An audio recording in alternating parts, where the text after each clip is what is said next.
One, आप सभी का हमारे चैनल पे स्वागत है। तो इम्पोर्टेंट क्वेश्चन हम स्टार्ट करें क्वेश्चन नंबर 1 से। ठीक है, तो पहला क्वेश्चन आपसे क्या बोल रहा है, यदि फलन एफ जो है वो ए से बी में जा रहा है और जी जो फलन है वो बी से सी में जा रहा है। एफ एक्स आपको अंडर एक्स दे रखा है और जी एक्स आपको ये दे रखा है, तो जी ऑपरेशन एफ निकालना है आपको। ठीक है बेटा, बहुत ही आसान क्वेश्चन है। तो बिना किसी देरी के निकालते हैं। जी ऑपरेशन एफ का मतलब होता है जी एफ एक्स। ठीक है, कोई दिक्कत वाली बात नहीं है। जी यहाँ पे आ जाएगा। एफ एक्स का मान कितना दे रखा है बच्चों, अंडर एक्स। ठीक है, ये चीज़ है, मतलब जी वाले फंक्शन में एक्स के जगह पे अंडर एक्स रखना है। एक्स के जगह पे क्या रखना है, अंडर एक्स रख देते हैं अब। ठीक है, तो रख देंगे अंडर एक्स एक्स के जगह पे, और यहाँ पर क्या है, स्क्वायर है। अंडर एक्स का स्क्वायर करेंगे तो एक्स आ जाएगा आंसर। नेक्स्ट क्वेश्चन है कि cosec inverse x plus shake inverse x का मान लिखिए, जहाँ पर एक्स का जो मान है और ये रिस्ट्रिक्शन आपको दे रखी है। तो बहुत ही बेसिक सा क्वेश्चन है। आंसर क्या होता है बेटा, पाई/2। ठीक है, क्या हो जाएगा, पाई/2। ये एक सर्व समीकरण है। अगला क्वेश्चन है बेटा, उस वर्ग आव्यूह ए आई जी का मान ज्ञात कीजिए जिसमें ए आई जे 0 हो जाए जब आई का मान जे के बराबर ना हो। तो देखो बेटा, उसको क्या बोलते हैं, उसको बोलते हैं विषम सममित आव्यूह। अगर ए आपका सममित आव्यूह है, सममित आव्यूह जानते हैं ना क्या होता है। सममित आव्यूह क्या होता है, जो ए डैश करे ए के बराबर है। और विषम सममित आव्यूह क्या होते हैं, विषम सम्मित होता है जो ए डैश करें तो -a के बराबर है। अब इन दोनों को जोड़ोगे तो 0 आ जाएगा, है ना। तो आंसर आ जाएगा विषम सम्मित। अगला क्वेश्चन है कि अगर ये ए है और ये बी है तो ए और बी की प्रोडक्ट बतानी है। ए और बी को गुणा करके बताना है कि भैया कितना आएगा।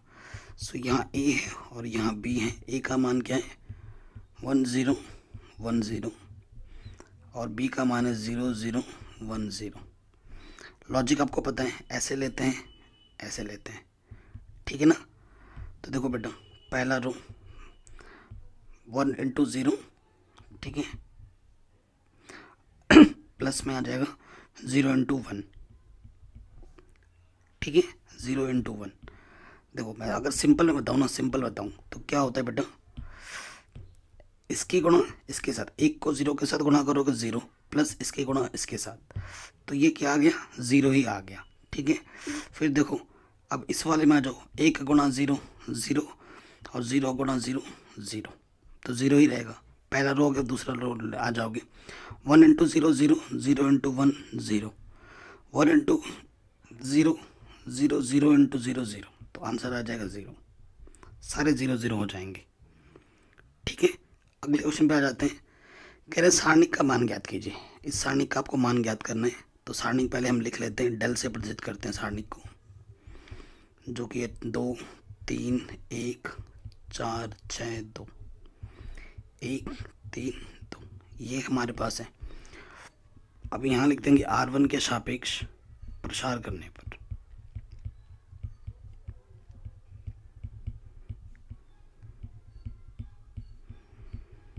ठीक है, R1 देख रहे हैं बेटा, ये R1 है, तो पहले क्या आ जाएगा 2, ठीक है, 2 आ जाएगा, इसके गुणा इसके साथ, ठीक है, 6 दूनी 12 माइनस 2 3 6, ठीक है, प्लस के बाद क्या लगता है -3 आ जाएगा।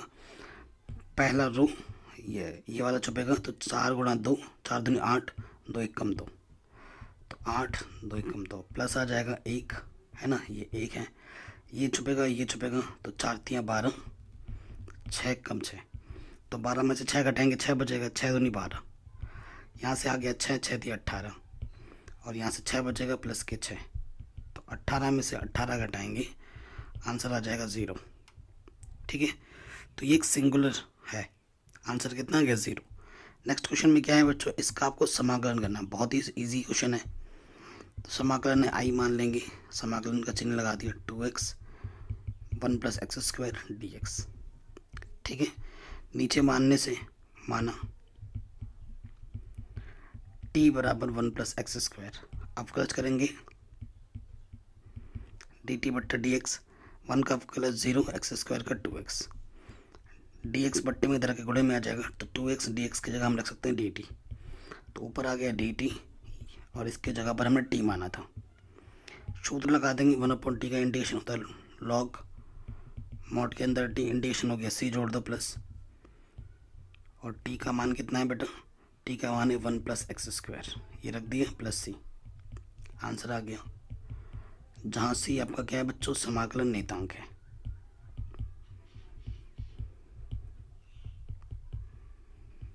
ठीक है, ये आपको आपका आंसर मिल गया, कोई दिक्कत नहीं। अगले क्वेश्चन पे आ जाऊँ, कह रहे हैं इसका इंटीग्रेशन कर लीजिए। तो ये इंटीग्रेशन है, बहुत ही आसान।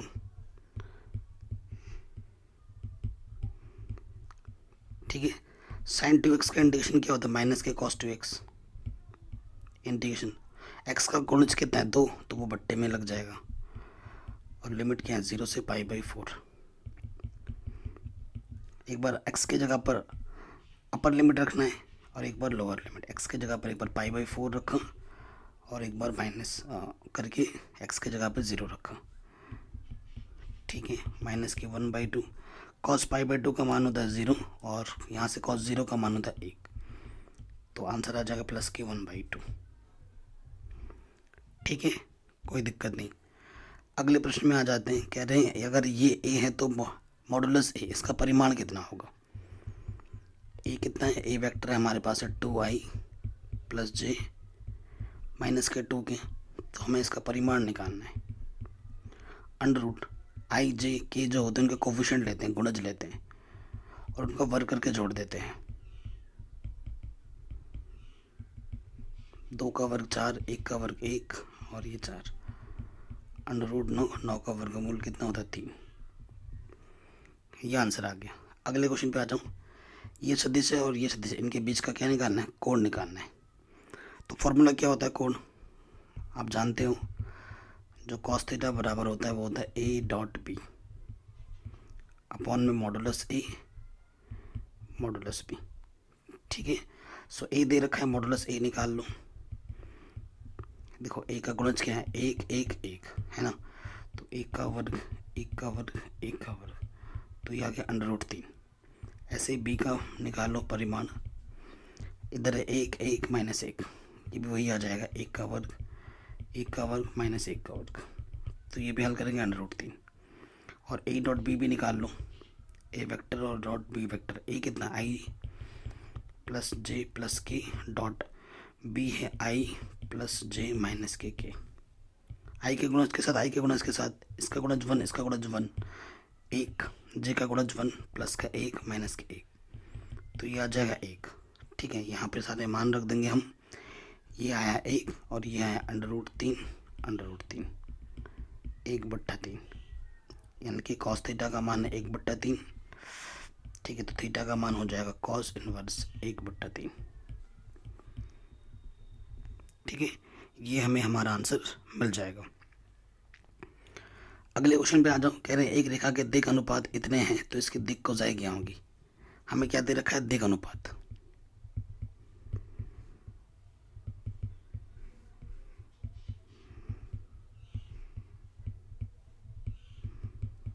दिक् अनुपात का मतलब होता है ए बी सी। ए दे रखा है 2, बी दे रखा है माइनस के 1 और सी दे रखा है माइनस के 2। हमें क्या निकालना है, दिक् कोसाइन, दिक् कोसाइन LMN निकालना है। ठीक है, सो देखो बच्चों, आप जानते ही हो L जो होता है वो होता है a के बट्टे में under root a square plus B square plus C square, m होता है b के बट्टे में under root a square B square plus C square, और n जो होता है वो होता है c के बट्टे में under root a square B square plus C square. ठीक है ना, ये चीज़ हम जानती हैं। तो देखो बच्चों, यहाँ से क्या हो जाएगा, इसलिए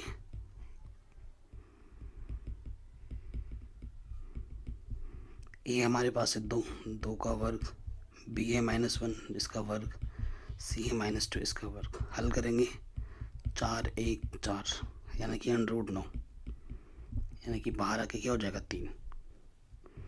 इसलिए एल कितना हो जाएगा, एम कितना हो जाएगा और एन कितना होगा। ए के बट्टे में ये है 2, 2 के बट्टे में 3 आ जाएगा, -1 के बट्टे में 3 आ जाएगा, और ये -2 के बट्टे में 3 आ जाएगा। आंसर ये आपका दिक कोसाइन निकल जाएगा। अगले क्वेश्चन में आ जाओ। एक ही तल में स्थित समस्त सीधी रेखाओं के समुच्चय L में संबंध R, ठीक है, जो L1 और दो रेखाएं है ना, L1 समांतर है L2 के, इस तरीके से परिभाषित है, तो सिद्ध कीजिए कि ये एक तुल्यता संबंध होगा, यानी कि स्वतुल्य, सममित, संक्रामक तीनों होगा। ठीक है, मतलब क्या कॉन्सेप्ट क्या है, अगर आपके पास ये L1 है और ये L2 है, तो ये जो दो रेखा है ना आपस में क्या है, एक दूसरे के समांतर है। अगर L1 का L2 में संबंध इस तरीके से हमें दे रखा है। पहले वाले में आ जाते हैं। पहला वाला क्या होता है बेटा, तुल्यता संबंध। अरे यार, तुल्यता संबंध तो सिद्ध करना है, स्वतुल्य। स्वतुल्य संबंध, स्वतुल्य में क्या होता है, खुद का संबंध खुद के साथ। ठीक है, मान लेते हैं कि जो एक रेखा है ना, मान लिया जो L है, वो कहाँ से, जो हमें समुच्चय दे रखा है ना, एक समुच्चय मान लेते हैं, ठीक है, ए से, जो भी समुच्चय आपको दे रखा है, किस तरीके से कि देखो बेटा, जो L होता है ना, चूंकि जो L होगा खुद का संबंध खुद के साथ जरूर होगा। जो एक रेखा है ना, एक जो रेखा होती है खुद के समांतर खुद वो रेखा जरूर होती है। ठीक है, अतः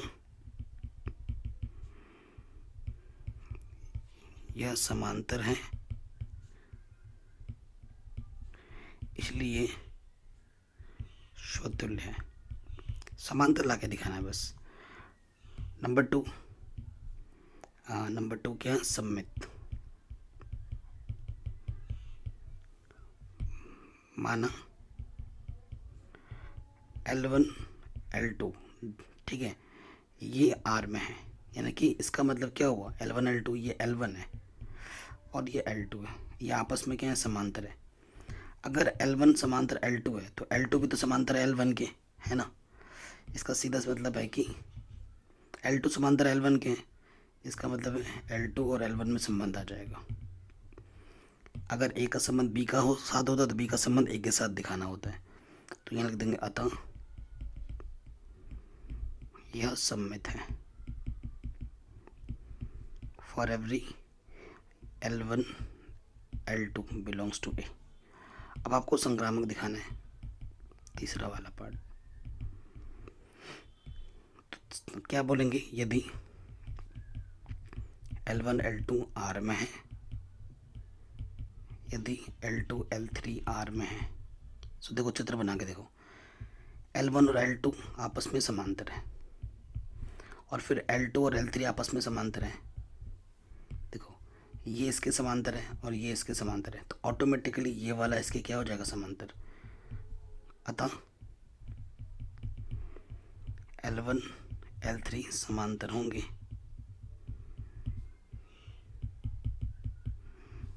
इसलिए L1 L3 संबंध बना रहे हैं। ठीक है, अतः यह संक्रामक है।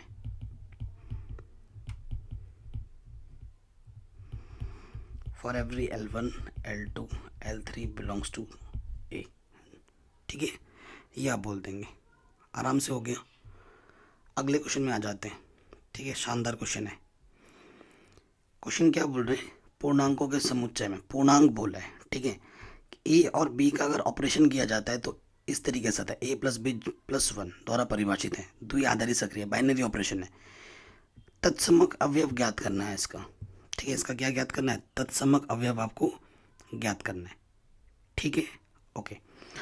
अब आप जानते हैं तत्समक अवयव क्या होता है। माना ये आपका क्या है, तत्समक अवयव।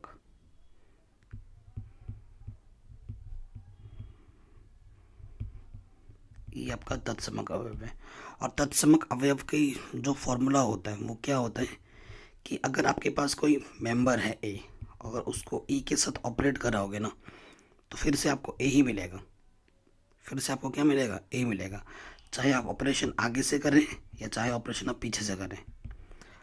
ठीक है, और ये जो ए है हम कहाँ से ले रहे हैं, पूर्णांकों का समुच्चय जेड से ले रहे हैं, जो आपको दे रखा है। इसलिए जो आपको रिलेशन दे रखा है ना, इसमें रख दो, ये ए की जगह ये है और बी की जगह पर ये है, ये यहाँ पर रख देंगे। तो क्या हो जाएगा, ए प्लस ई प्लस ए ई बराबर यहाँ से क्या है, ए है। ठीक है, सो देखो बेटा ये प्लस का ये ए है, इधर जाके क्या हो जाएगा, ख़त्म, ज़ीरो हो जाएगा, माइनस हो जाएगा ना। तो बचेगा यहाँ से क्या, ई प्लस ए ई बराबर ज़ीरो। ई वन इसलिए हो गए, one plus A equals to zero. ठीक है, कोई दिक्कत कोई परेशानी नहीं होगी। अब देखो बच्चों, पता करना है ना आपको यहाँ से। अब ई तो यहाँ से आ गया, ए प्लस ई, और ए क्यों लिख दिया, वन था ना, यहाँ पे वन था। ठीक है, हमने ए लिख दिया, गुणा कर दिया, सॉरी।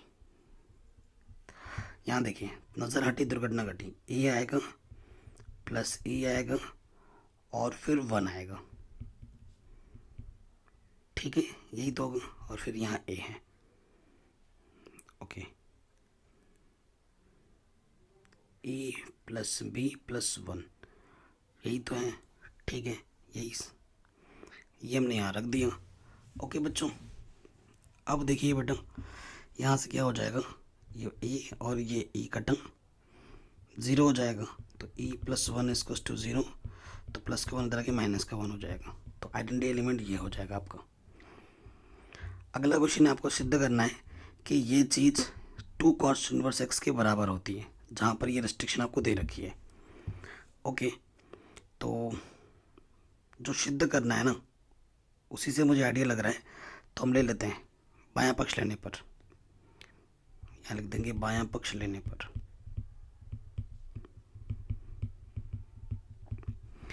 क्या है बायां पक्ष, sine inverse 2x under root में 1 माइनस के एक्स स्क्वायर। ठीक है, आपको प्रूफ क्या करना है, 2 cos इनवर्स x प्रूफ करना है इसको। ठीक है, तो यहाँ पे जो x है ना, मैं मान लेता हूँ, माना x बराबर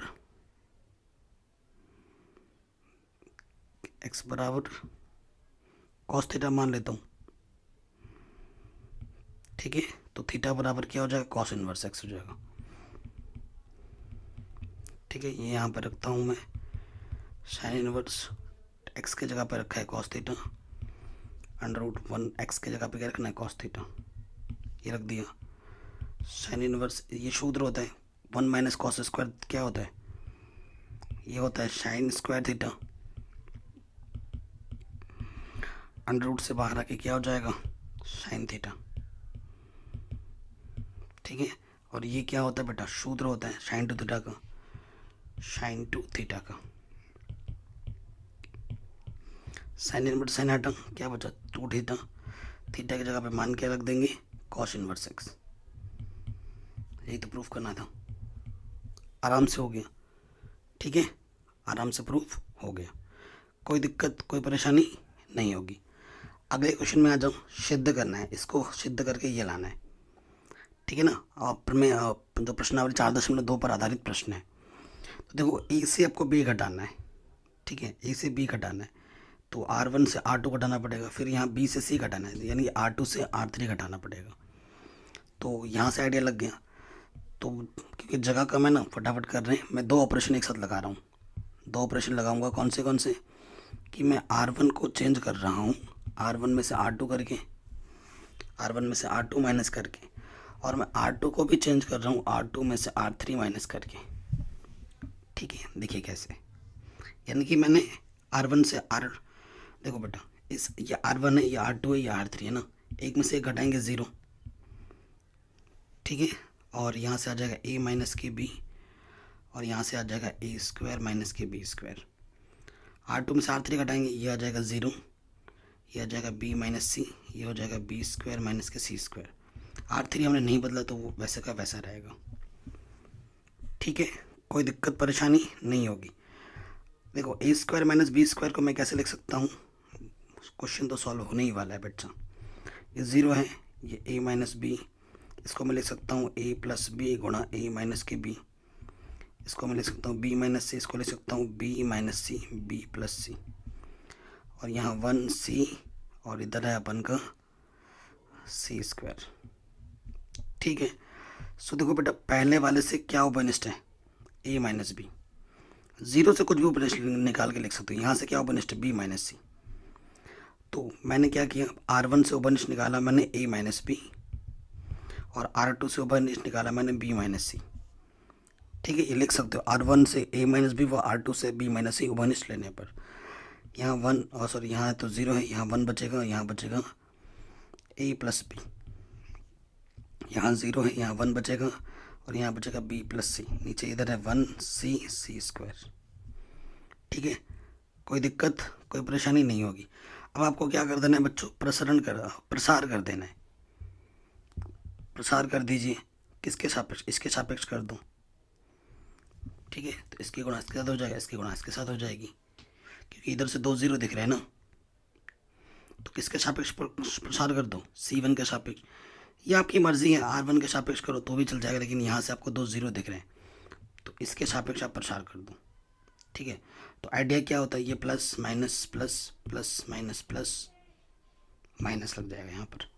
ठीक है, तो प्रसारित करने पर ये लिख देना ए माइनस बी, बी माइनस सी। इसका गुणज कितना है, 1 है, तो ये कटा ये कटा।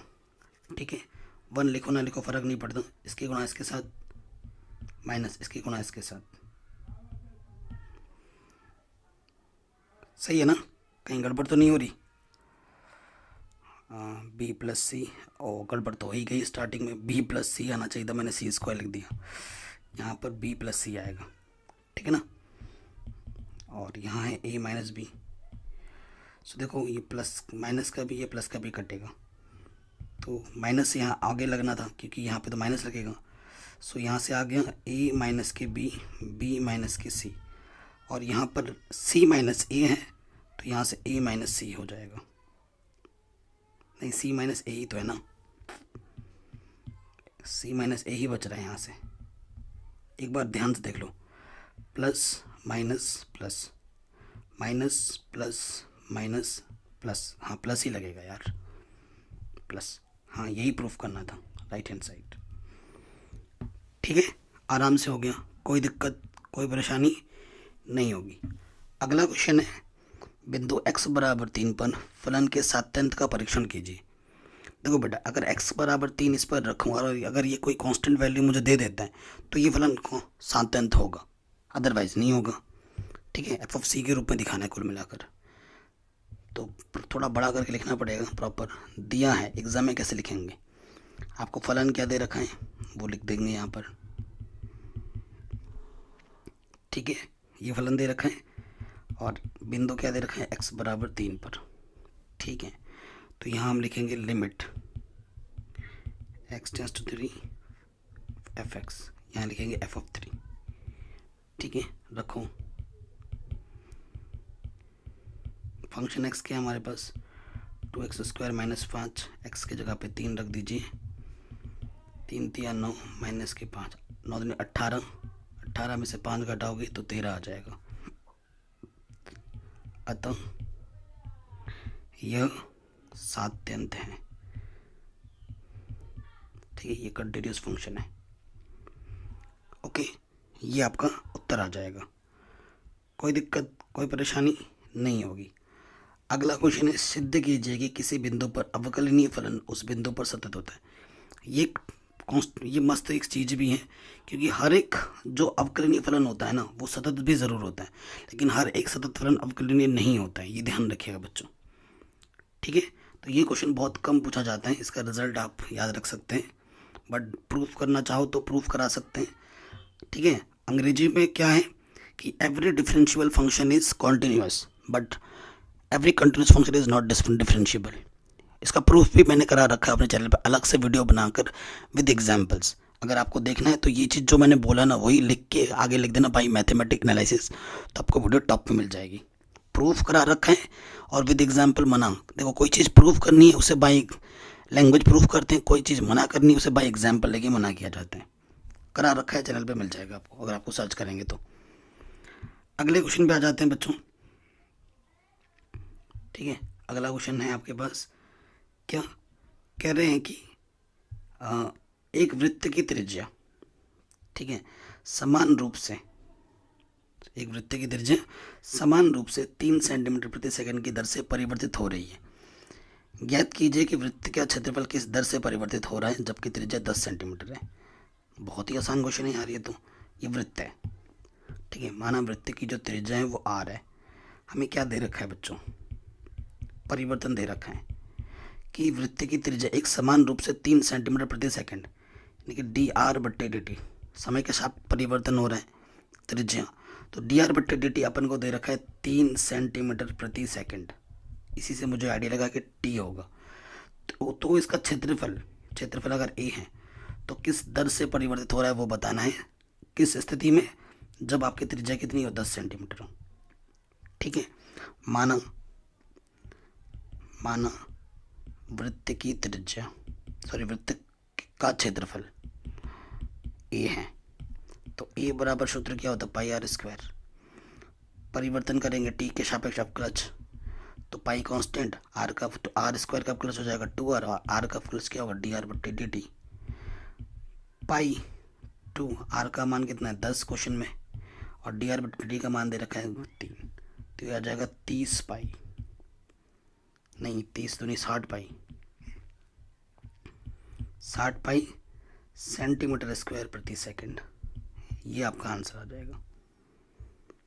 ठीक है, अगला क्वेश्चन है बच्चों, क्या बोल रहे हैं कि इस फलन का x के सापेक्ष समाकलन कीजिए।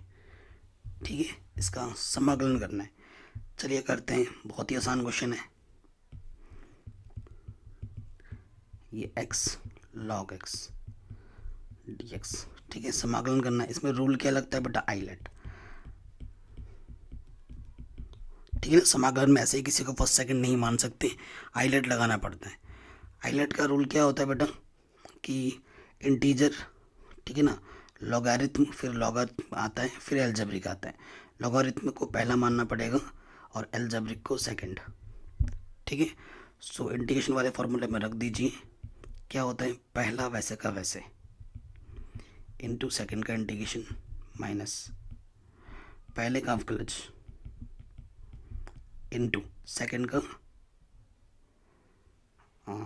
सही कर रहे हैं ना हम, पहले का अवकलज था ना, तो पहला तो भाई log x है, पहले का अवकलज, फिर सेकंड का समाकलन, ठीक है, फिर पूरे का इंटीग्रेशन सूत्र में रख दिया। x का समाकलन करेंगे तो x स्क्वायर बट्टे में 2, और इसका अवकलज करोगे तो 1 बट्टे x। ठीक है, इसका समाकलन करेंगे तो x स्क्वायर बट्टे 2 dx, एक पावर कम हो जाएगी तो ये आ जाएगा log x स्क्वायर बट्टे 2, और 1 बट्टे 2 बाहर आ जाएगा, यहाँ से है x dx। ठीक है, x का इंटीग्रेशन करेंगे तो ये आ जाएगा x स्क्वायर बट्टे 2। ठीक है, इंटीग्रेशन का तुम c जोड़ दोगे तो आंसर प्रॉपर वे में लिख देना, x स्क्वायर बट्टे 2 log x स्क्वायर बट्टे में 4 प्लस c, जहाँ c आपका क्या है बच्चों, समाकलन नेतांक, ये आप बोल देंगे। ठीक है बेटा, कोई दिक्कत परेशानी नहीं होगी। या फिर ये क्वेश्चन करना था अथवा में, तो ये तो बहुत आसान है। ठीक है, सो इसको कैसे करेंगे, इंटीग्रेशन आई मान लेना। इस क्वेश्चन को करने के बहुत सारे तरीके हैं, बहुत सारे तरीके। ठीक है, तो बेसिक सा नियम लगा रहे हैं, 0 से π/2 है, यहाँ है sin x बट्टे में 1 प्लस कॉस स्क्वायर एक्स।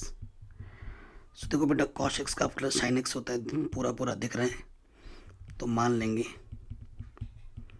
माना t बराबर कॉस एक्स, तो डी टी बट्टे डी एक्स, कॉस एक्स का जो अवकलज होता है वो होता है माइनस के साइन एक्स, माइनस इधर आ गया, साइन एक्स डी एक्स की जगह पे माइनस के डी टी रख सकते हैं। ठीक है, लिमिट भी चेंज होगी। देखो, जब x बराबर 0 तो t का मान क्या हो जाएगा, cos 0 का मान 1। जब x का मान कितना है, π/2, तो t cos π/2 का मान क्या हो जाएगा, 0। ठीक है, तो 0 पे 1 है और π/2 पे 0। साइन x की जगह पे क्या है, माइनस के dt, माइनस पहले लगा दिया मैंने, और कॉस स्क्वायर, कॉस एक्स का स्क्वायर है तो ये टी स्क्वायर। ठीक है, लिमिट चेंज करेंगे तो साइन चेंज होगा, नेगेटिव नेगेटिव पॉजिटिव, 0 नीचे आ जाएगा, ऊपर 1। और इसका जो इंटीग्रेशन होता है वो होता है tan इनवर्स t। अरे यार अभी नहीं करते ना, अभी इंटीग्रेशन का सिंबल लगा दिया है, अभी फिलहाल ऐसे ही रखो, 1 + t²। तो इसका इंटीग्रेशन होता है tan इनवर्स t, ठीक है, tan inverse t upper limit minus के लोअर लिमिट। tan इनवर्स 1 का मान होता है π/4 और इसका मान होता है 0, तो आंसर आ जाएगा π/4। ठीक है, ये आपका उत्तर होगा, कोई दिक्कत कोई परेशानी नहीं होगी। अगले प्रश्न में आ जाते हैं, बहुत ही शानदार जानदार क्वेश्चन है। क्वेश्चन क्या बोल रहे हैं, देखो बच्चों, कह रहे अवकल जो समीकरण है ये आपका, ठीक है, इसका विशिष्ट हल ज्ञात करना है, जबकि दिया हुआ है y बराबर इतना है और अगर x बराबर इतना है। तो विशिष्ट हल में आपको c को हटाना होता है, ठीक है, ये चीज़ आप जानते हैं। सो देखो बेटा, रैखिक समीकरण दिख रहा है होते हुए जो हमको, तो बच्चों इसको हम लिख सकते हैं इस तरीके से, दिया है पहले करके लिख लेते हैं। पहले दिया है क्या समीकरण दे रखा है, x dy/dx + 2yx²। हम क्या करेंगे, x से भाग दे देंगे दोनों तरफ, तो ये हो जाएगा 2/xy और इधर से सिर्फ x बचेगा। बताइए कोई दिक्कत कोई परेशानी यहाँ तक नहीं होगी, है कि नहीं। अब ये चीज़ तो है, अब समीकरण ये एक दे रखा है, इसकी जो तुलना है, इसकी तुलना आप रैखिक समीकरण से कर दीजिए, dy/dx + py = q से। इससे हम करते हैं, ठीक है, इससे अगर आप करेंगे तो आपको p की जगह पे क्या मिलेगा, 2/x और q की जगह पे आपको क्या मिलेगा, x। तो हमें क्या निकालना पड़ता है, सबसे पहले इंटीग्रेटिंग फैक्टर, जिसका सूत्र होता है a की पावर में p dx। ठीक है जी, p हमारे पास क्या है, 2/x, इसको हम ऐसे लिख सकते हैं, इंटीग्रेशन करेंगे 1/x का होता है इंटीग्रेशन log x, है ना, तो ये 2 है, 2 सामने आ जाएगा, a की पावर में log x की पावर में स्क्वायर आ जाएगा। किस सूत्र से, आप जानते हैं m log n, जो होता है log n की पावर में आ जाते हैं m। और आप ये सूत्र भी जानते हैं, अगर e की पावर log x होता है तो सिर्फ x आता है, यहाँ x के स्थान पर क्या है बच्चों, x²। तो इंटीग्रेटिंग फैक्टर आपका क्या है बच्चों, x² ओनली। ठीक है, अब हल पे आ जाइए। अतः हल क्या होता है, y into integrating factor integration q into integrating factor dx + c। ठीक है, मान रखेंगे y की जगह y इंटीग्रेटिंग फैक्टर हमारा है x², q हमारा x इंटीग्रेटिंग फैक्टर है x², dx और ये + c। x और x की घात 3 इंटीग्रेशन करेंगे तो एक घात बढ़ जाता है, x की पावर 4 बट्टे में 4 आ जाएगा, ये आ गया हल करने पर। ठीक है, ये मिल गया समीकरण नंबर ए मान लो। अब आपको इस c का मान निकालना है, ठीक है ना, इस c का मान ज्ञात करना है। उसके लिए हमें क्या करना पड़ेगा, उसके लिए हमें कंडीशन का उपयोग करना पड़ेगा प्रश्नानुसार।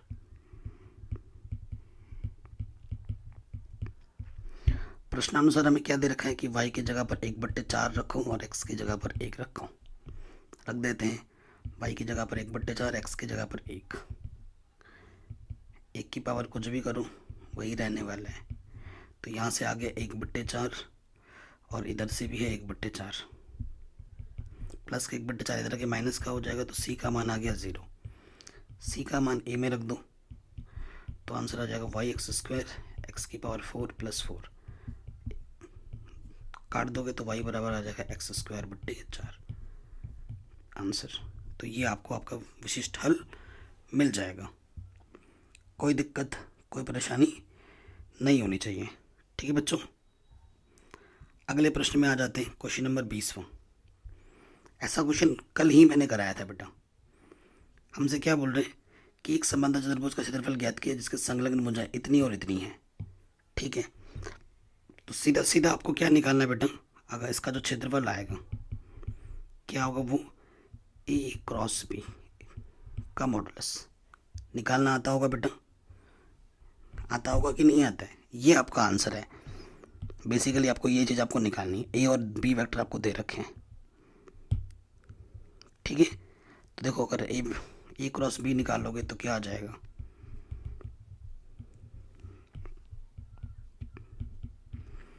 पहले वाले का कोफिशिएंट 1 1 3, तो यहाँ लिख देंगे हम 1 1 3। दूसरे वाले का गुणज है 3 2 1, ठीक है, तो यहाँ से आ जाएगा 3 2 1। आई यहाँ आ जाएगा आई, ठीक है ना। इसके गुणा इसके साथ 1 1 कम 1, माइनस 3 दूनी 6, प्लस के बाद माइनस लगता है, 1 1 कम 1, जे के लिए कर रहे हैं, जे को छुपा देते हैं, 1 1 कम 1, 3 3 9, ठीक है।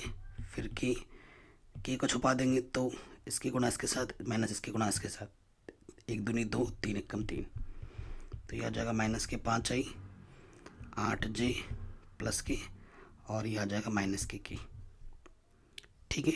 अब इसका परिमाण निकालना है,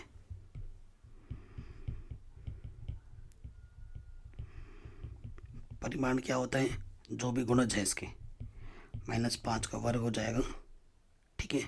फिर 8 का वर्ग और के का गुणज -1 है तो उसका वर्ग करके जोड़ दो, 25 8 64 1, ठीक है।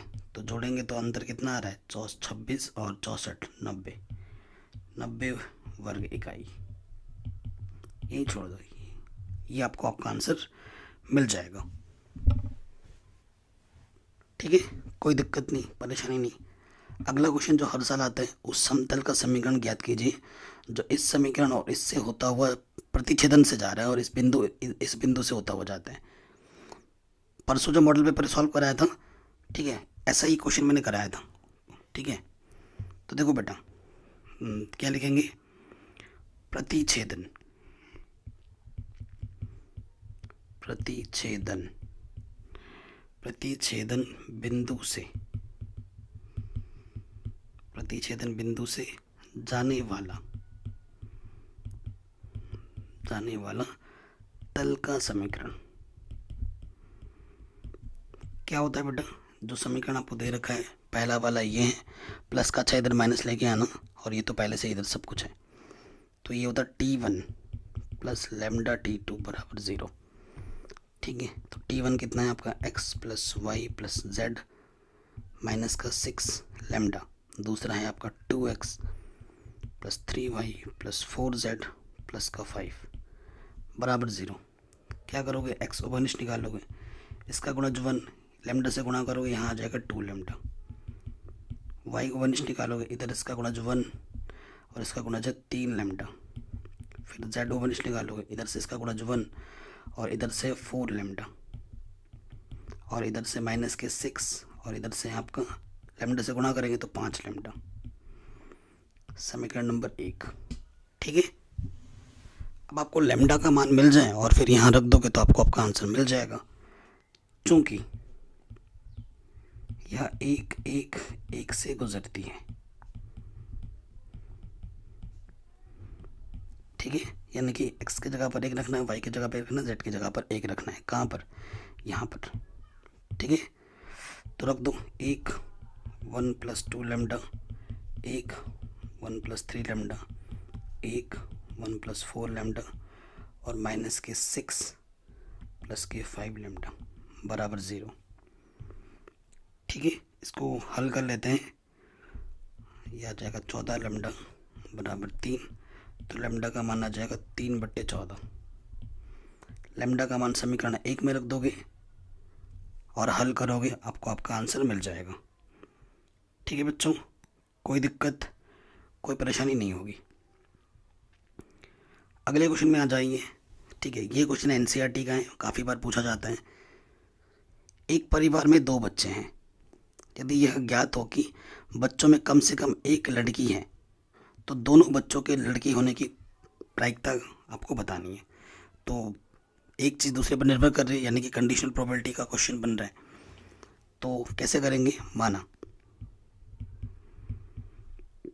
लड़के को हम दिखाते हैं किससे, लड़के को हम दिखाते हैं बी से, और लड़की को हम दिखाते हैं जी से, ठीक है। जो लड़कियां आई, फैमिली दो लोगों की है ना। दो बच्चे हैं, उसमें से क्या हो सकता है बच्चों? देखो कि या तो दोनों के दोनों, पहली वाली लड़का हो दूसरा वाला भी लड़का हो, या फिर पहली वाली लड़की हो दूसरी वाली लड़का हो, पहला वाला लड़का हो दूसरी वाली लड़की हो, या फिर दोनों के दोनों लड़की हो। यही चीज़ हो सकती है। ठीक है, सो क्या बोल रहे हैं, कम से कम एक लड़की है तो दोनों बच्चों के लड़की होने की प्रायिकता ज्ञात करनी है। ठीक है, दोनों बच्चों के दोनों बच्चों के लड़की होने की प्रायिकता, मैं घटना को मान लेता हूँ ई। ठीक है, दोनों बच्चे लड़की हैं, इस घटना को मैंने क्या मान लिया, ई। तो ये कितने लोग हैं, ये हैं, ये दोनों बच्चे लड़की हैं, एक घटना। और इसकी अगर प्रायिकता में निकालूं पी ई, तो वह संभव परिणाम एक, कुल परिणाम है 4। हमारे पास कुल परिणाम कितने हैं, 4 हैं। ठीक है, उसके बाद हमसे क्या बोला है, कम से कम एक, दूसरी घटना मैं मान लेता हूँ एफ। क्या बोला है, कम से कम एक बच्चा लड़का है, एक बच्चा लड़का है। ठीक है, ये चीज़ हमसे बोला है। तो एक बच्चा लड़का, कम से कम एक लड़का हो, एक से ज़्यादा भी हो सकता है। तो ये आ जाएगा, ये आ जाएगा और ये आ जाएगा। लड़की नहीं बोला है, एक ही लड़की लेनी है।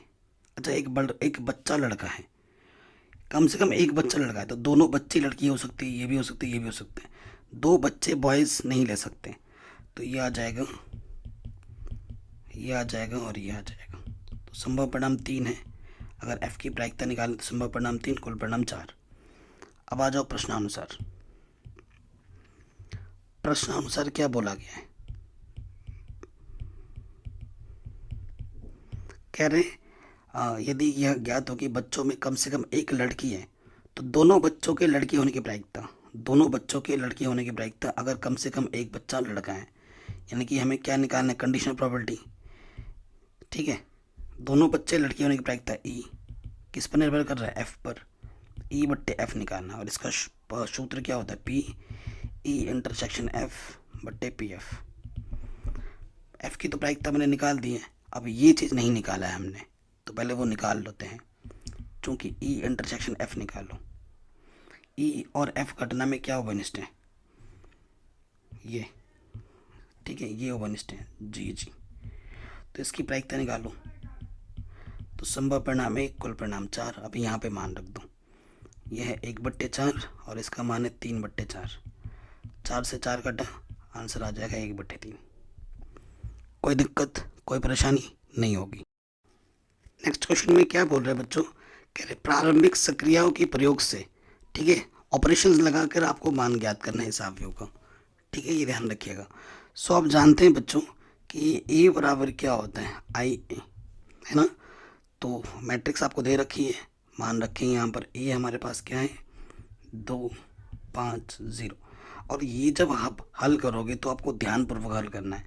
आप, मैं तो कर दूंगा, लेकिन मेरे से ज़्यादा इंपॉर्टेंट क्या है बेटा, आपको आना चाहिए, क्योंकि एग्ज़ाम में आप करोगे। ज़रूरी नहीं जो क्वेश्चन मैं यहाँ करा रहा हूँ वही आपको वहाँ पे जाके मिले। ठीक है, क्या लिख दे रहा हूँ यार। ठीक है, ये चीज़ आपको ध्यान में रखना है। ओके, अब आपका टारगेट क्या होता है कि ये जो यहाँ पर है ना, इसको इधर बनाना है, 1 0 0 1 0 0 0 1, और बाकी इधर जो ऑटोमेटिकल है वो आपका आंसर आ जाएगा। ठीक है, सो ये हमारा टारगेट होता है। सो कोशिश करो कि आपको क्या करना है, टारगेट देखो सिंपल में बताऊँ, आप इधर 1 और 0 बनाने की चेष्टा करो। जितना आपको 1 और 0 मिलेगा ना, ऑटोमेटिकली आपका आंसर आता रहेगा। ठीक है, तो करते हैं। और ये चीज़ बेटा डिपेंड करती है आपकी प्रैक्टिस कितनी अच्छी है।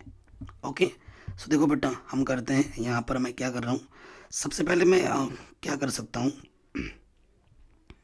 अगर मैं करूँ तो इधर से क्या हो सकता है, देखिए बच्चों, आप ऑपरेशन जब अगर रो में लगाते हो तो पूरे में रो में ही लगाना है, अगर आप ऑपरेशन कॉलम में लगाते हो तो पूरे में आपको कॉलम में ही लगाना है। ये चीज़ आप ध्यान में रखिएगा। ठीक है, तो स्टार्ट करें, करते हैं स्टार्ट। सो देखो बच्चों, मैं क्या करूँगा,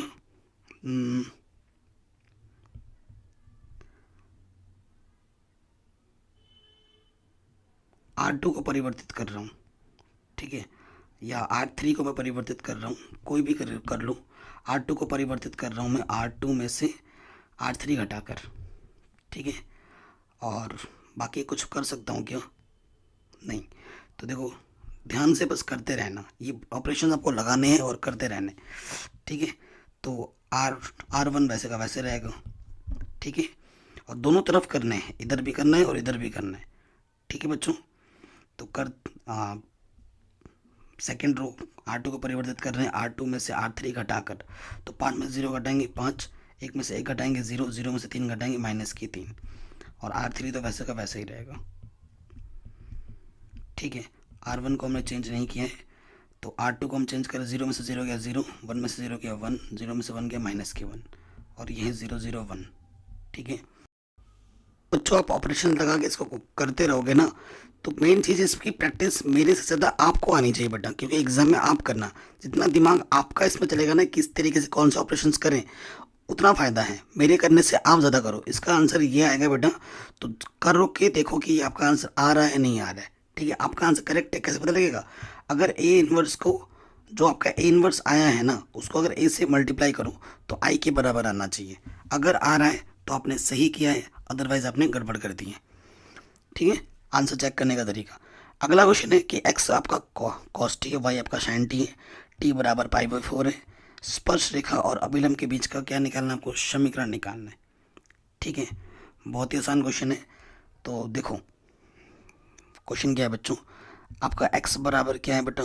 कॉस टी, और वाई बराबर आपका है साइन टी। बहुत ही शानदार और इजी क्वेश्चन है। टी आपका पैरामीटर है, तो मैं यहाँ से निकालता हूँ dx/dt। तो कॉस टी का प्लस होता है माइनस के साइन टी, और यहाँ से dy/dt कितना जाएगा? साइन टी का प्लस होता है कॉस टी, ठीक है। सो प्रवणता कितनी होती है? dy/dx। तो dy/dx क्या हो जाएगा यहाँ पर? dy/dt, और यहाँ से आ जाएगा dx/dt, ठीक है। dy/dt कितनी है? कॉस टी, और ये माइनस के साइन टी, तो ये हो जाएगा माइनस के कॉट टी,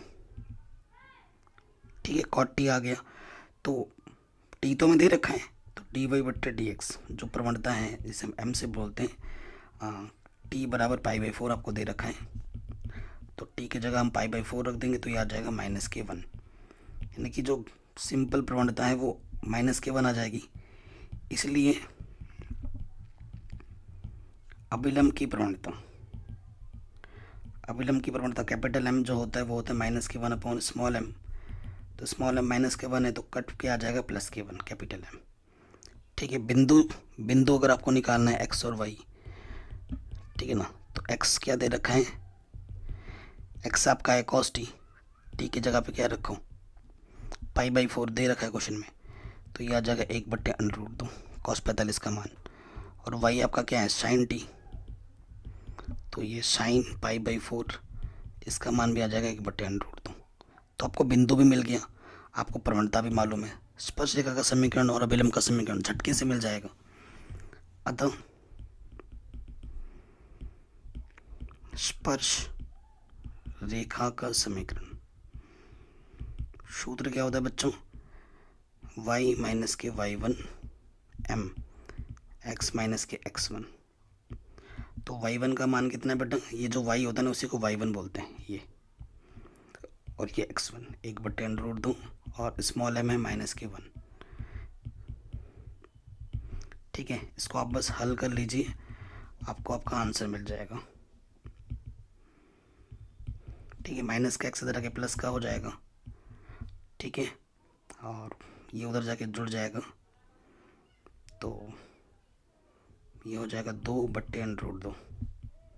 तो x प्लस वाई बराबर x प्लस ये चीज़, ठीक है। ये तो आ जाएगा स्पर्श रेखा का समीकरण, पहला वाला आंसर,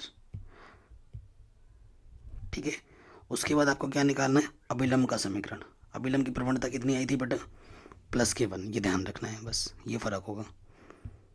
अब यहाँ लिख देंगे अभिलंब का समीकरण, जिसका सूत्र होता है y माइनस के y1 capital M x minus x1, ठीक है। तो y1 कितना? 1/√2, m का मान 1/√2, ठीक है, ये चीज़ माइनस का ये भी चीज़ कटा, तो y बराबर क्या आ गया, x आ गया। ठीक, ये हमारा उत्तर आ गया, आंसर। ओके, कोई दिक्कत नहीं रहेगी। तो ये क्वेश्चन भी हमारा आराम से बन गया। अगला क्वेश्चन है, सिद्ध कीजिए कि किसी वृत्त के अंतर्गत महत्तम क्षेत्रफल वाला आयत एक वर्ग होता है। तो ये क्वेश्चन बेटा एनसीईआरटी का है, मैंने ऑलरेडी करा रखा है चैप्टर नंबर 6 में। 6.5 जो प्रश्नावली है वहाँ पर आपको ये मिल जाएगी। ठीक है, सब कुछ का पढ़ा रखा है बेसिकली बेटा। अगर बोर्ड एग्जाम में फोड़ना है ना, तो सबसे ज़्यादा ज़रूरी है आपको क्या आना चाहिए, एनसीईआरटी, और एनसीईआरटी के सारे उदाहरण अच्छे से आने चाहिए। ये वाला क्वेश्चन बहुत रिपीट होता है। ठीक है, इंटीग्रेशन ये जो क्या है बच्चा 0 से π/4, कल जो क्वेश्चन पेपर मैंने सॉल्व कराया था इंपॉर्टेंट बोलकर, ठीक है ना, उस पर मैंने इसको सॉल्व करा रखा है। अगर इसका आंसर कितना आया था, π/8 log 2। कभी कभी इसको सिद्ध करने के लिए आ जाता है, कभी कभी सॉल्व करने के लिए आता है। ये क्वेश्चन बहुत रिपीट होता है, तो कल मैं के पेपर पे मैंने सॉल्व करा रखा था। ठीक है, अगर आता है तो अच्छी बात है, नहीं आता है तो जाके देख लेना। ठीक है बेटा, कोई दिक्कत नहीं होनी चाहिए। ओके बच्चों, अगले क्वेश्चन पे आ जाते हैं। कह रहे हैं x² = 4y और रेखा y बराबर 4 से घिरे क्षेत्र का क्षेत्रफल ज्ञात कीजिए। तो देखो बेटा, बहुत ही ज़बरदस्त और इजी क्वेश्चन है। दिया क्या है मैम, हमारे पास दिया है x² = 4y, यानी कि ये परवलय है। ठीक है, एक समीकरण ये दे रखा है और रेखा क्या दे रखी है, y बराबर 4। अगर मैं इसको चित्र के माध्यम से समझाना चाहूँ, चित्र के माध्यम से, तो देखो बेटा y x² = 4y है ना, तो y की दिशा में जाएगा पॉजिटिव डायरेक्शन में। ये आपका क्या है बच्चों, ये है आपका x² = 4y। ठीक है, और एक रेखा गई है y बराबर 4, तो y बराबर 4 सपोज कर लो यहाँ से गई है। इससे घिरा हुआ क्षेत्र का क्षेत्रफल निकालना है आपको, ठीक ना। ये क्षेत्रफल आपको ज्ञात करना है। ये जो रेखा है आपकी, ये रेखा है y बराबर 4। ठीक है, x में कुछ भी होगा, y निर्देशांक आपका 4 रहेगा, और ये 0 to y। ठीक है, सो मुझे ये वाला पॉइंट निकालने की जरूरत नहीं, मैं लिमिट y में ले लूँगा। ठीक है, और क्षेत्रफल जो होगा बेटा वो पूरा होगा यहाँ से लेकर यहाँ तक। लेकिन हम जानते हैं कि जितना क्षेत्रफल यहाँ होगा उतना ही इधर भी होगा। ठीक है, अगर मैं इतना निकाल दूँ और 2 से गुणा कर दूँ तो टोटल आ जाएगा। तो मैं नाम देता हूँ ये O A B C। ठीक है, तो यहाँ लिख देंगे अभिष्ट क्षेत्रफल। अभिष्ट क्षेत्रफल क्या हो जाएगा, दुगुना एरिया किसका, OAB का। ठीक है, तो दुगुना एरिया, लिमिट में y में ले रहा हूँ 0 से 4, y में लिमिट लिया, सूत्र क्या लग जाएगा x dy। ठीक है, तो देखो लिमिट मैंने यहाँ इस कर्व से ले रहा हूँ ना, तो इस कर्व से मुझे क्या चाहिए, x चाहिए, तो x का मान क्या हो जाएगा 2 √y। अंडरूट का मतलब घात में 1/2, तो 2 बाहर लिख दिया, और x का मान कितना आ रहा है, ये y की घात 1/2 dy। Upper limit lower limit 2 दूनी 4, और इसका इंटीग्रेशन हो जाएगा y की पावर 3/2। बेसिक से इंटीग्रेशन है, ये सब तो आपको आना ही चाहिए। 2 ऊपर आ जाएगा, ये हो जाएगा 8/3 अपर लिमिट माइनस के लोअर लिमिट। ठीक है बच्चों, कोई दिक्कत कोई परेशानी नहीं होगी।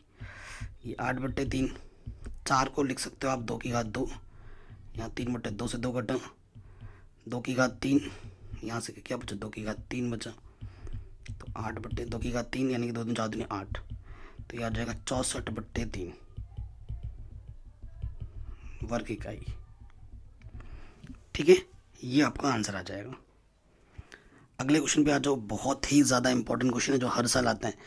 ये तो वेक्टर, ये जो हमारे कार्तीय रूप में, या तो कार्तीय रूप में बोलेगा क्वेश्चन देगा बोर्ड एग्जाम में, या फिर सदिश रूप में देगा।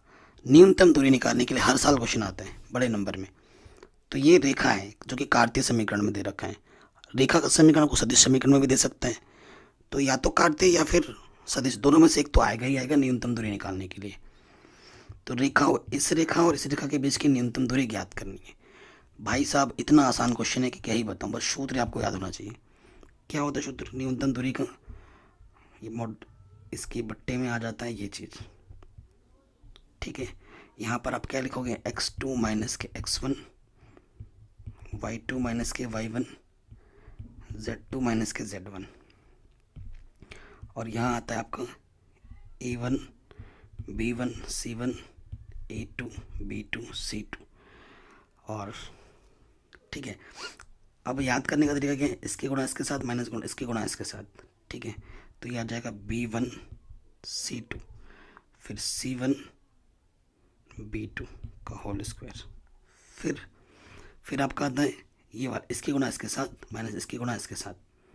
ठीक है, तो ये आपका आता है a1 c2 c1 a2 का होल स्क्वायर। फिर z1, अब इसका क्या होता है, इसका आपका होता है a1, इसके लिए करोगे ना तो इसको छुपाओगे, इसके गुणा इसके साथ इसके गुणा इसके साथ माइनस में, तो a1 b2 minus b1 a2 का होल स्क्वायर। ये होता है सूत्र। आप कहोगे सर ये पता कैसे चलेगा कि x1 x2 क्या है, तो देखो बेटा यहाँ से x1 y1 z1 निकलता है, यहाँ x2 y2 z2, ये a1 b1 c1 और ये है a2 b2 c2। मैं आपको दिखाता हूँ चौंकी करके लिख देता हूँ। x1 क्या है, देखो बेटा यहाँ अगर प्लस का है तो माइनस का लिखना है, प्लस का है तो माइनस का लिखना है। x1 है माइनस का 1, y1 है माइनस का 1, z1 है माइनस का 1। x2 है, देखो बेटा ये नेगेटिव का है तो पॉजिटिव लिखना है, 3 5 ये 7। ठीक है बेटा, a1 b1 c1, देखो बेटा a1 कितना है 7, b1 कितना है माइनस के 6, c1 है 1, a2 कितना है 1, b2 कितना है माइनस के 2 और c2 कितना है 1। ओके बेटा, कोई दिक्कत कोई परेशानी नहीं होगी।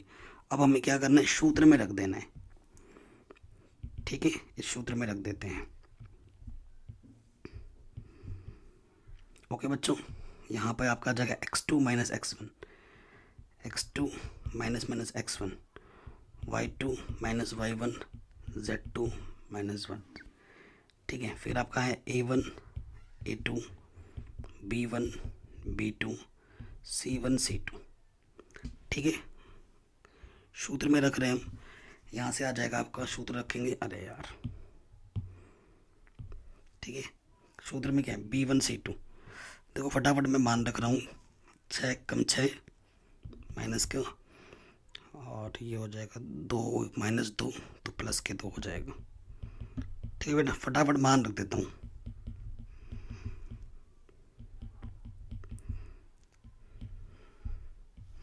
देखो बेटा ये सारे मान है ना, यहाँ रख दे रहा हूँ, b1 c2 जैसे b1 और ये c2, देखो 6 कम 6 माइनस का c1 c2 माइनस का 2 माइनस माइनस क्या हो जाता है प्लस।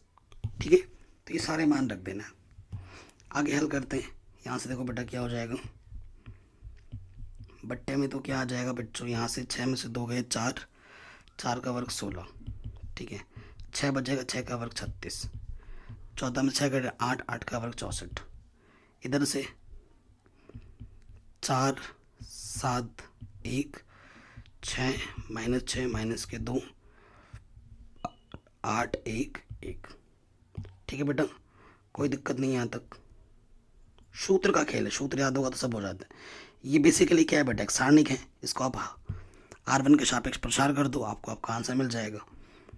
ठीक है, 4 r1 के सापेक्ष इसके गुणा इसके साथ। ठीक है, बेसिकली अगर आप गुणा करोगे ना तो यहाँ जो 16 है वही आएगा यहाँ पर।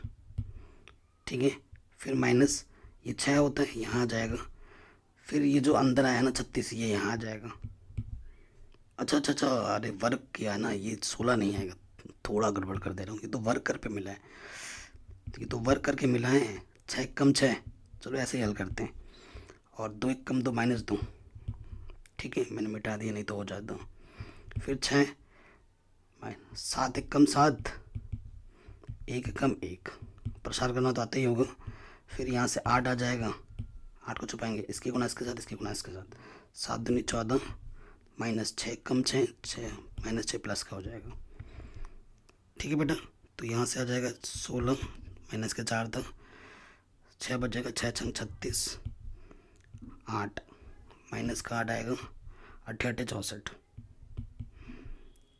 ठीक है, तो बेसिकली इसको अगर हल करेंगे तो ऊपर से हमें कितना मिल रहा है, सब नेगेटिव के हैं, तो ये नेगेटिव के 116, ठीक है। इसके जगह पे कितना आ रहा है 116, ये मान मेरे को मिला माइनस के 116, और नीचे भी आ रहा है 116, ठीक है। तो काटोगे तो अंडर रूट का 116 बचेगा, ठीक है। दूरी का मान कभी माइनस में नहीं होता है तो प्लस में छोड़ना। ये आपका उत्तर आ गया। कोई दिक्कत, कोई परेशानी बताइए बच्चों, नहीं होनी चाहिए। ओके, आगे बढ़ते हैं नेक्स्ट क्वेश्चन में। ये क्वेश्चन आपके एनसीईआरटी का है, ठीक है। ये एनसीईआरटी का क्वेश्चन है। एक थैले में 4 लाल और 4 काली गेंदें हैं, एक अन्य थैले में 2 लाल और 6 काली गेंदें, ठीक है। किसी थैले में से यादृच्छा एक गेंद निकाली जाती है जो कि लाल है, प्रायिकता ज्ञात कीजिए कि यह गेंद पहले थैले से निकाली जाती है। बहुत आसान क्वेश्चन है। ये पहला थैला है और ये दूसरा थैला है आपका, ठीक है। पहले थैली में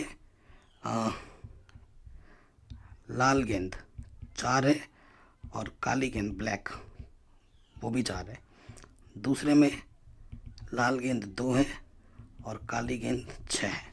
मतलब कुल परिणाम दोनों में 8-8 है, लेकिन कंडीशन अलग अलग है, ठीक है। तो ये जो पहला वाला बैग है इसकी घटना को ई बोल देता हूँ। अगर 2 बैग में से आपको एक बैग चुनना है, ठीक है। तो मान लेते हैं, माना जो E1 है, प्रथम बैग चुनने की घटना है, और जो E2 है वो द्वितीय बैग चुनने की घटना है, ठीक है। ये लिख दिया। तो अगर बैग चुनना है दोनों में से, तो बैग हमारे पास कितने हैं, 2 हैं, तो कुल परिणाम 2 हैं। और अगर पहली बैग चुननी है तो संभव परिणाम 1, कुल परिणाम 2। अगर दूसरी बैग चुननी है तो संभव परिणाम 1, कुल परिणाम 2। तो ये होगी इसकी पी, ठीक है ना। और नेक्स्ट क्वेश्चन हमसे क्या बोल रहे हैं, क्वेश्चन बोल रहा हूँ नेक्स्ट कंडीशन, लाल गेंद, ठीक है, लाल गेंद निकालने की प्रायिकता।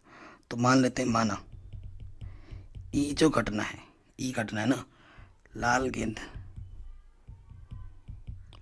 निकालने की घटना को हम बोलते हैं ई। लाल गेंद निकालने की घटना ये हमारे ई है। कोई दिक्कत, कोई परेशानी नहीं होगी, ठीक है ना।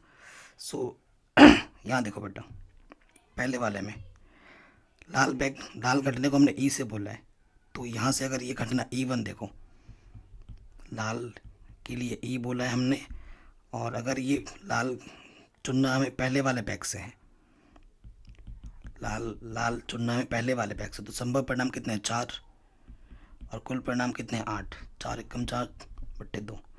अगर लाल मुझे चुनना है दूसरे बैग से, तो संभव परिणाम 2, कुल परिणाम 8। 2 एकम 2, 2 दूनी 4, ठीक है। अब आ जाओ क्वेश्चन में, प्रश्नानुसार बीज प्रमेय पर आधारित प्रश्न है। हर साल एक क्वेश्चन आता ही आता है, ठीक है, हर साल आता है। हमसे क्या बोला है, किसी थैले में से यादृच्छा मतलब बिना देखे एक गेंद निकाली जाती है जो कि लाल है, प्रायिकता ज्ञात कीजिए कि यह गेंद पहले थैले से निकाली जाती है। लाल है और पहले थैले से निकाली जाती है, ठीक है, पहले थैले से निकाली जाती है, और वो क्या है, लाल है। लाल को मैंने ई बोला है, कुछ भी दिखा सकते हैं, ये चीज़ आपको निकालनी है। तो बीज पर में लगा देंगे, तो बीज पर में क्या हो जाएगा, E/E1 गुणा PE1, नीचे यही आ जाएगा।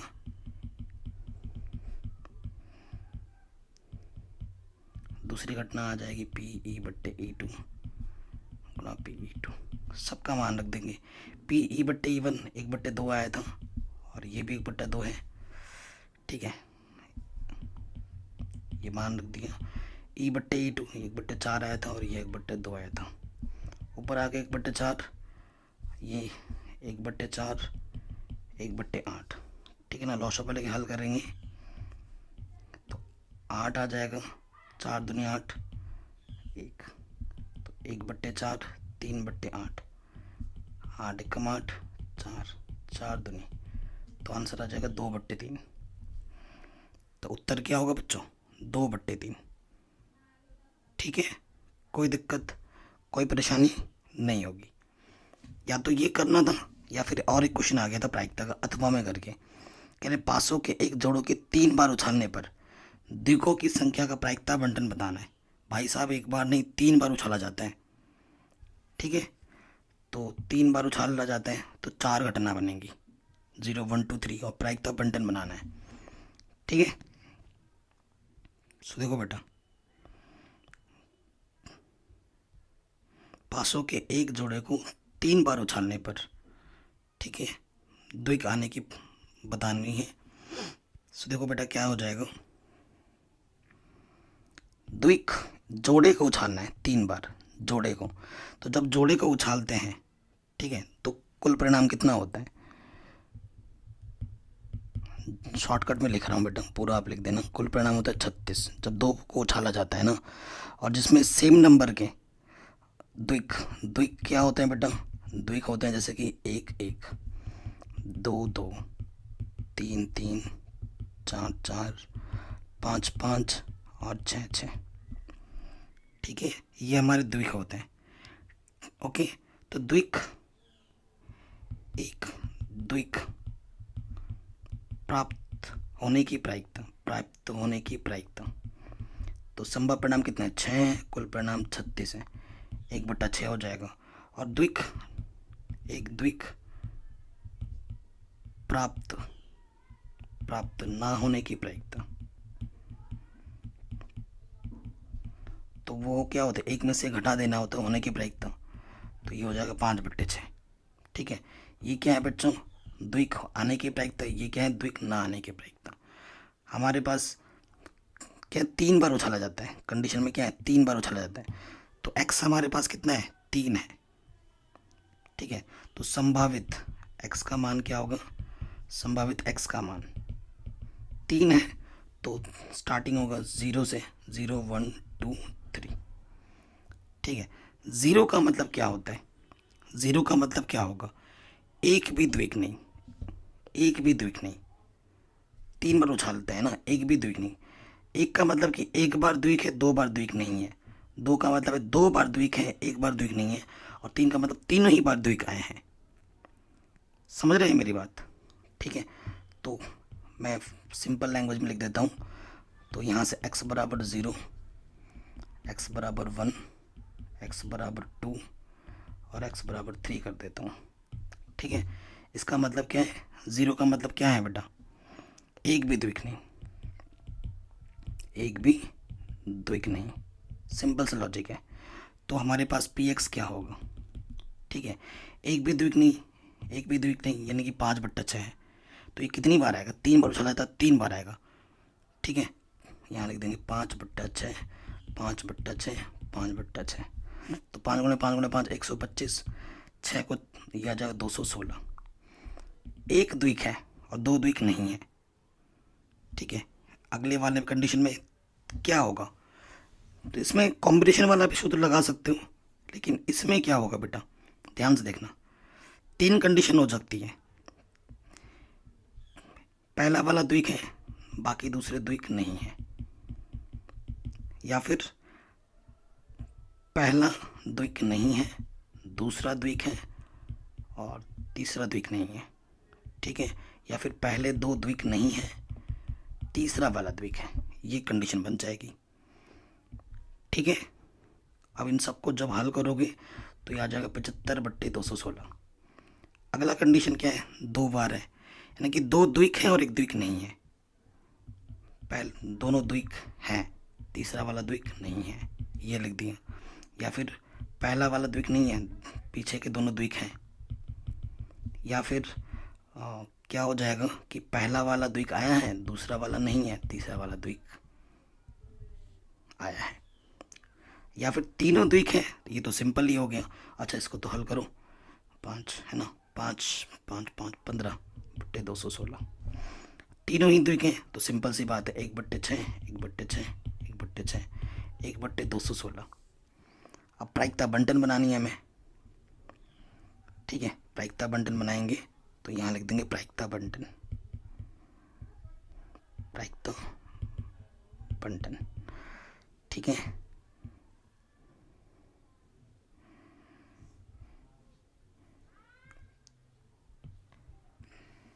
कहीं पे कोई दिक्कत हो बेटा तो वीडियो को एक बार दोबारा देखें। दिक्कत बच्चों तभी होगी जब आपके कॉन्सेप्ट क्लियर नहीं है, वो भी है। अगर नहीं है तो पहले एनसीईआरटी ढंग से पढ़ो बेटा, नहीं तो ये डायरेक्ट कभी समझ में नहीं आएंगे। एक्स का मान 0, 1, 2, 3। 0 पे कितना आया था बच्चों? 0 पे आया था 125/216, बस यही लिखना होता है। नेक्स्ट आया था 75/216, और फिर आया 15/216, और ये आया 1/216। इन सबको अगर जोड़ोगे ना तो एक आएगा, एक ही आना चाहिए, नहीं तो आपने गलत कर दिया। अगला क्वेश्चन लास्ट जो हर साल आता है ग्राफ खींचने के लिए, ठीक है, ये आता ही आता है, हर साल आता है। क्या बोल रहे हैं? आलेख द्वारा निम्नलिखित रैखिक प्रोग्राम समस्या को हल कीजिए। अवरोध आपको ये दे रहे हैं और ये z है आपका, इसका अधिकतम मान आपको निकालना है, ठीक है। 12.1 प्रश्नावली पर आधारित प्रश्न है, ठीक है। इस कंडीशन का मतलब क्या है? x का मान 0 या 0 से बड़ा लेना है, y का मान 0 या 0 से बड़ा लेना है, यानी कि जो आपका हल क्षेत्र आएगा वो प्रथम चतुर्थांश में लेना है, और प्रथम चतुर्थांश के लिए ही एग्जाम में आपके आता है। ये चीज़ तो मेंशन होगी ही होगी आपके क्वेश्चन में। तो जो अवरोध है, ठीक है, तो उसको लिखेंगे समीकरण में बदलने पर, ठीक है। आपका जो उद्देश्य फलन है, उद्देश्य फलन z, वो आपका 4x + y, ये आपका क्या है बच्चों? उद्देश्य फलन, ठीक है। और अवरोध क्या है आपके? अवरोध आपके पास दे रखा है x + y ये, और दूसरा दे रखा है 3x + y = 90, ठीक है। सो पहले वाले पे आ जाएंगे। ये समीकरण 1 है और ये समीकरण मानो 2 है। समीकरण में बदलने पर, समीकरण में बदलने पर, इसे अंग्रेजी में बोलते हैं इन इक्वेशन। जब चिन्ह लेस देन इक्वल देन का होता है ना तो इन इक्वेशन कहते हैं अंग्रेजी में।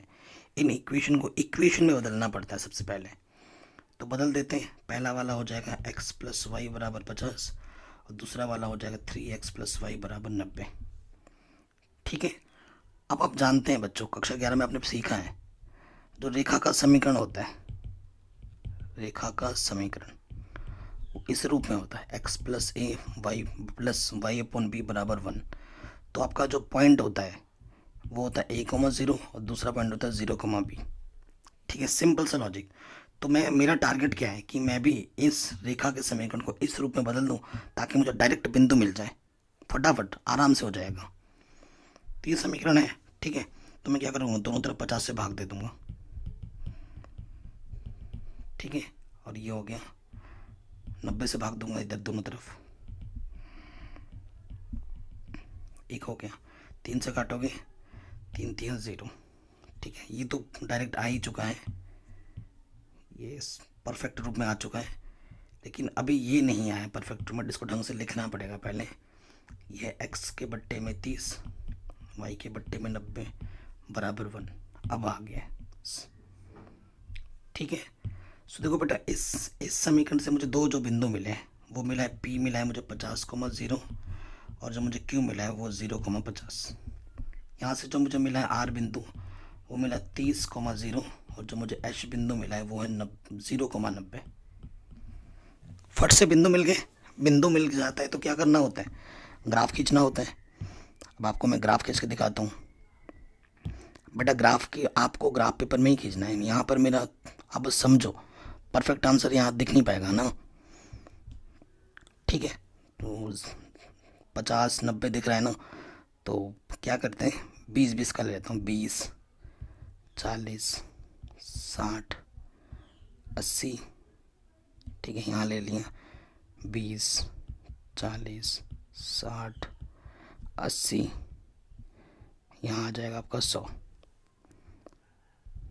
ठीक है। सारे प्लस में ही है, इधर x की वैल्यू पॉजिटिव में, इधर नेगेटिव में, इधर y की वैल्यू पॉजिटिव, इधर y की वैल्यू नेगेटिव में। पहला बिंदु क्या है बच्चों, 0,50, x में 0 y पे 50, यहाँ आएगा, ठीक है। दूसरा बिंदु क्या है 0,50, 50,0, x पे 50 y पे 0, ये दूसरा बिंदु है। इन दोनों बिंदुओं को मिलाते हुए क्या खींचोगे, लाइन। ठीक है, ये पहली वाली रेखा है। समीकरण क्या है लेखा का, वो भी लिख दीजिए यहाँ पर, x प्लस वाई बराबर 50। दूसरे वाले पे आ जाओ। आर बिंदु कितना है आपका 30,0, एक्स पे 30 जाना है, वाई पे 0, ये है। और दूसरा बिंदु क्या है बच्चों, एक्स पे 0, वाई पे 90, 80 90 यहाँ आ जाएगा। अब इन दोनों बिंदुओं को मिलाते हुए क्या खींच दोगे हम, रेखा। या आप ग्राफ पेपर में खींचोगे तो ही दिखेगा बढ़िया ना, यहाँ तो प्रॉपर बनेगा भी नहीं।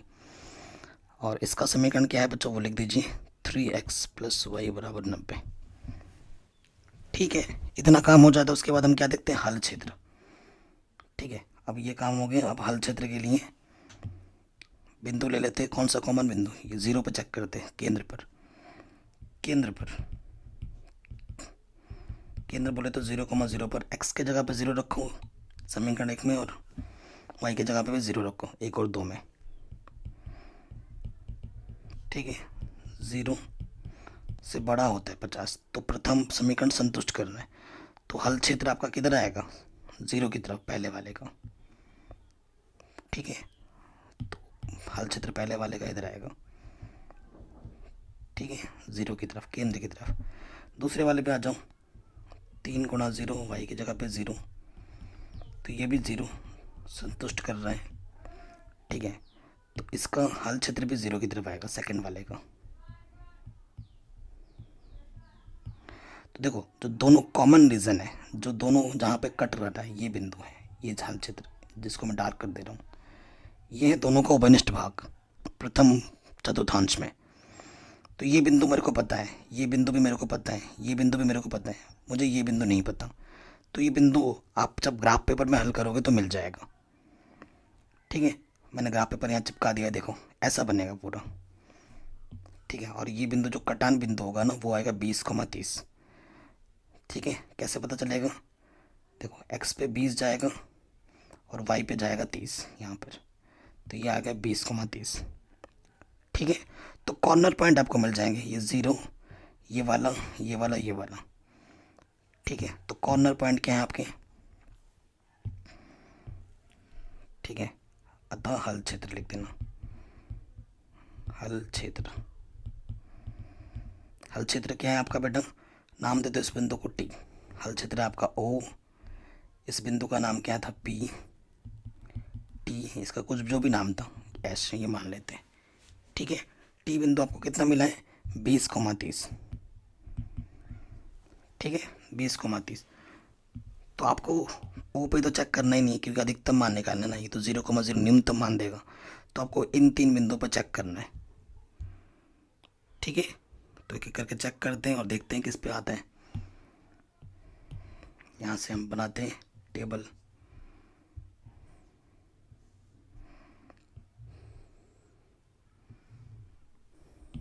देखो, सबसे पहले यहाँ पर बिंदु कितने सारे हैं, ऐसे एक नॉर्मली करते हैं। ठीक है ना, बिंदु P हम हमारे पास क्या है,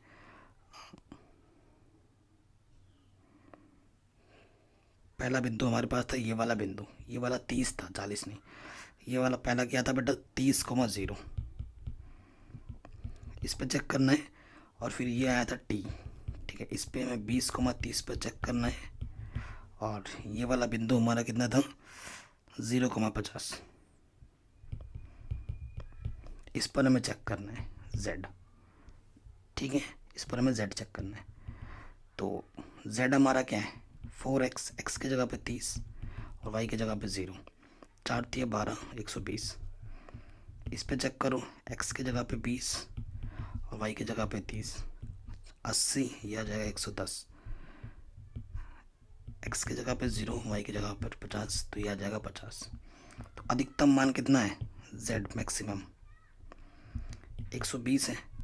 ठीक है, किस बिंदु पर, 30,0 पर। ये आपको आपका आंसर मिल जाएगा। तो इस तरीके से इम्पॉर्टेंट क्वेश्चन का जो ये फॉर्मेट मैंने बनाया था, आपको पसंद ज़रूर आया होगा। ये सभी क्वेश्चन बोर्ड एग्जाम में पूछे गए क्वेश्चन हैं। ठीक है, तो इनकी प्रैक्टिस कर लीजिएगा। ऐसे ही इंपॉर्टेंट क्वेश्चन मैं आपके लिए कराता रहूँगा और चैप्टर वाइज भी करा रहा हूँ, आप जाके ज़रूर देखना। ऑब्जेक्टिव क्वेश्चन मैंने ऑलरेडी करा रखे हैं, आप ज़रूर देखिए। एंड बच्चा जो एनसीईआरटी और एनसीईआरटी की जो प्रश्नावली है, उदाहरण है, वो ज़्यादा इंपॉर्टेंट है, उस पर ज़्यादा जोर लगाइए। बोर्ड एग्जाम में क्वेश्चन वहीं से ही आएंगे और जितने भी क्वेश्चन आज हमने किए वो सारे एनसीईआरटी के थे।